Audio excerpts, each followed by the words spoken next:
Bueno, buenos días para todos. Hoy junto a mi equipo, Juan Pablo Arboleda, Geraldine Unazán, Luis Antonio Chamorro, Pedro Antonio Alzate y mi persona, vamos a hablar acerca de lo que son las técnicas de los microarreglos. Bueno, resulta que em, los microarreglos están basados en la hibridación de los ácidos nucleicos y estos permiten hacer como el análisis, un análisis comparativo y simultáneo de cómo se van expresando ciertos genes de un solo experimento. Y existen distintos tipos de microarreglos, como lo son los microarreglos de portaobjetos, microarreglos de alta densidad o gene chips y chips microelectrónicos. Listo. Los microarreglos en el ámbito de la microbiología tienen aplicaciones como perfiles de expresión génica, estudios de patogenicidad, resistencia bacteriana, farmacogenómica, diagnóstico y detección de microorganismos. Bueno, los microarreglos son una herramienta supremamente innovadora como tal para la expresión de perfiles de genes. Listo, ahora vamos a hablar acerca de el tipo de muestra que se debe utilizar en la técnica del microarreglo. Se debe utilizar el ARN total, bueno, uno puede ser el ARN total, que es extraído de las células o tejidos de una muestra comúnmente utilizada en microarreglos de expresión génica, ¿cierto? Y permite como tal analizar los niveles de expresión de miles y miles de genes en una muestra biológica y comprender como tal los patrones de expresión genética en diferentes condiciones fisiopatológicas o patológicas. Bueno, el ARN mensajero también es un tipo de muestra que es una forma específica de ARN que codifica la información genética para, como tal, eh, la síntesis, que se realice la síntesis de proteínas, ¿cierto? En análisis de los perfiles de expresión del ARN mensajero, mediante los microarreglos, ayuda como a identificar genes implicados en procesos biológicos específicos. También tenemos la técnica, bueno, o la muestra, que es el ADN genómico, que el ADN genómico es como tal extraído de las muestras biológicas, como células, tejidos, y puede utilizarse como tal en microarreglos de genotipado para como tal detectar variantes genéticas como polimorfismos de nucleótidos únicos, delecciones o duplicaciones genómicas. Ahora vamos a hablar del ADN, el ADN complementario. Se sintetiza a partir del ARN como tal y es utilizado como tal una enzima que es transcriptasa inversa. Como tal, conserva la secuencia del ARN mensajero original y puede utilizarse en microarreglos para estudiar como tal la expresión génica en muestras donde la cantidad de ARN mensajero es poca, es limitada. Ahora vamos a hablar acerca del ARN metilado, que pues este es importante para los estudios epigenéticos y de cierto modo lo que busca es convertir la citosina no metilada en uracilo, ¿sí? Y pueden utilizarse en microarreglos como para estudiar la metilación del ADN en regiones específicas del mismo genoma. Hola, mi nombre es Juan Pablo Arboleda y les hablaré sobre la desnaturalización del ADN por medio de la técnica de microarrays. La tecnología de microarrays es una tecnología en desarrollo para estudiar la expresión de muchos genes a la vez. Consiste en colocar miles de secuencias génicas en lugares determinados sobre un portaobjetos de vidrio llamado chip. Una muestra que contiene ya sea ADN o tenga ARN se pone en contacto con este chip. El apareamiento de las bases complementarias entre la muestra y las secuencias de genes en el chip producen una cantidad de luz que se puede medir. Las áreas del chip que producen luz identifican los genes que expresan como tal esa muestra. Hablaremos ahora de la desnaturalización del ADN como tal. La desnaturalización del ADN es un proceso clave en el que las dos hebras de ADN de doble cadena se separan, lo que permite el acceso a las bases nitrogenadas y facilita su análisis. Este proceso se lleva a cabo rompiendo las interacciones de hidrógeno entre las bases complementarias del ADN. Las interacciones de hidrógeno mantienen unidas las dos hebras de ADN y, y romperlas como tal, sucede que las hebras van a pasar de estar en doble cadena a estar en una cadena simple como tal. Esto requiere de ciertos pasos, realmente solamente son dos, que es el calentamiento y el enfriamiento rápido. El calentamiento, durante esta etapa, la muestra de ADN se somete a altas temperaturas, generalmente entre 95 y 100 grados Celsius. Bajo estas condiciones de alta temperatura, las moléculas de ADN absorben energía térmica, que rompe las interacciones de hidrógeno entre las bases complementarias. Como resultado, las dos hebras se separan y se desnaturalizan, convirtiéndose en hebras de cadena simple. Ya hablando como tal del enfriamiento rápido, después del calentamiento es importante enfriar rápidamente la muestra para evitar que las hebras de ADN se vuelvan a unir entre sí. Eso se logra sumergiendo la muestra en un baño de hielo o utilizando un bloque de enfriamiento. El enfriamiento rápido estabiliza como tal las hebras de ADN en su estado desnaturalizado de cadena simple, lo que permite su posterior análisis como la hibridación de sondas de ADN en un microarray.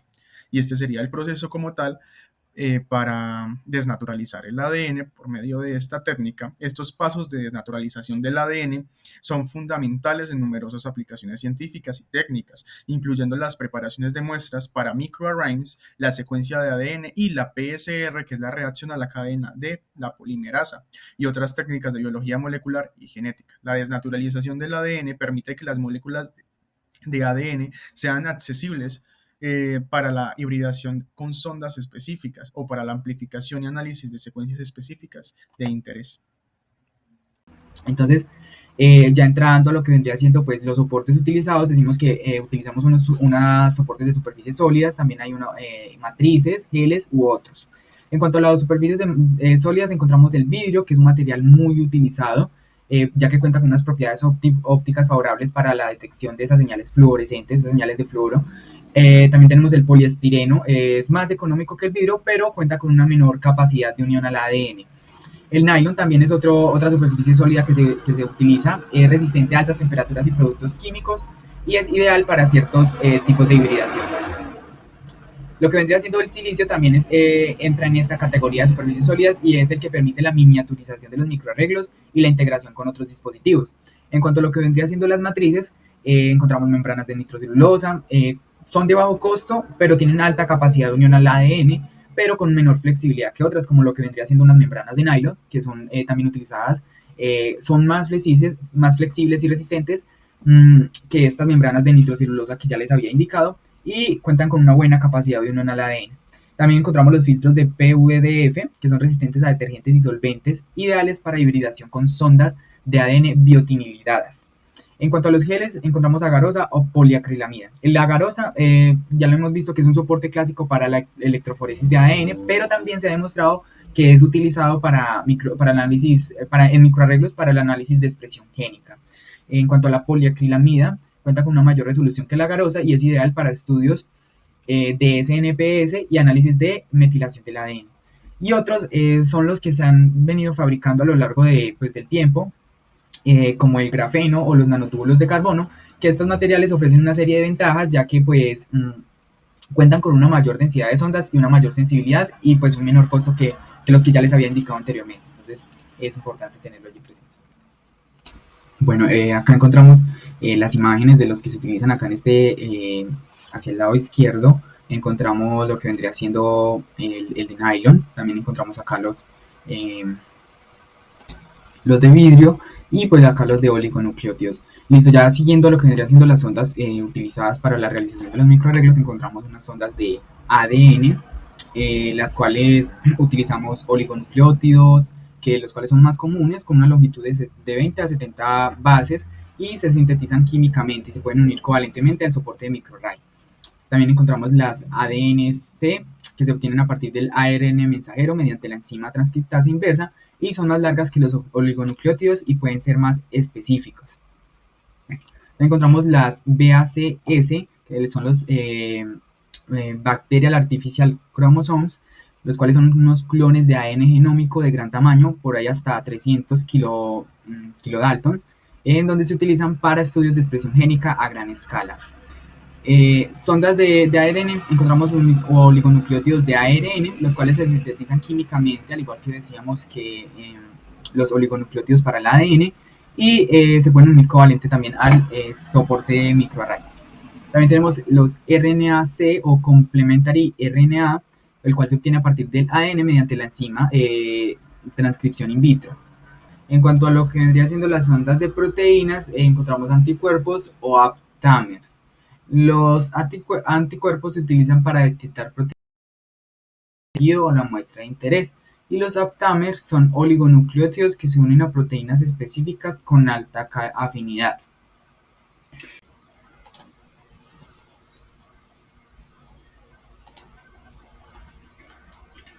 Bueno, en cuanto al número de sondas utilizados para la realización del microarray, Bueno, ahora vamos a hablar de la marcación de la sonda. Este marcaje se realiza mediante una síntesis de reacción enzimática del ADN complementario de cadena sencilla. Los procesos más realizados indican que esto se realiza en 4 pasos. En el primer paso se va a tomar el ARN total y se va a mezclar con los deoxirribonucleótidos poli-T y un conjunto de hexámeros al azar que van a permitir que estos reconozcan su sitio en el ARN mensajero. Luego se van a agregar los otros deoxirribonucleótidos que serían de citosina, de tiamina, de guanina, de adenina y una porción de uracilo. Esa porción de uracilo es la que va a tener un componente fluorescente, es decir, un fluorocromo que generalmente se utiliza de cisteína 3 y cisteína 5. Esa cisteína 3 va a emitir una fluorescencia de color verde y la cisteína 5 va a emitir la fluorescencia de color rojo. Y entonces, como conclusión, tenemos que está en el uracilo. Luego hay que esperar un tiempo en el que la transcriptasa inversa lo que va a hacer es incorporar los deoxirribonucleótidos marcados a la cadena de ADN complementaria que está sintetizándose, que están haciendo. Y ya al final hay que hacer un proceso de purificación en el que se van a eliminar porciones de uracilo fluorescentes que no se fijaron, no se incorporaron. Y ya después de tener este marcaje, se deben cumplir unas condiciones para realizar la hibridación. Es importante tener en cuenta que esas condiciones se deben mantener durante todo el proceso. Entonces, lo primero que tenemos es respecto a los clones del ADN. Ellos deben estar en sus respectivas placas y deben cumplir con unas concentraciones y un volumen. Esa concentración es de entre 25 a 30 micromolar y el volumen es de 15 a 20 micromolar y deben estar en una solución de impresión. Esa solución de impresión tiene 3 componentes importantes. Uno, pues está compuesto por el amortiguador. El otro componente son las sales higroscópicas que ellas se encargan de mantener el aire seco dentro de la cámara y finalmente un detergente. Ahora, el otro punto importante es respecto al impresor.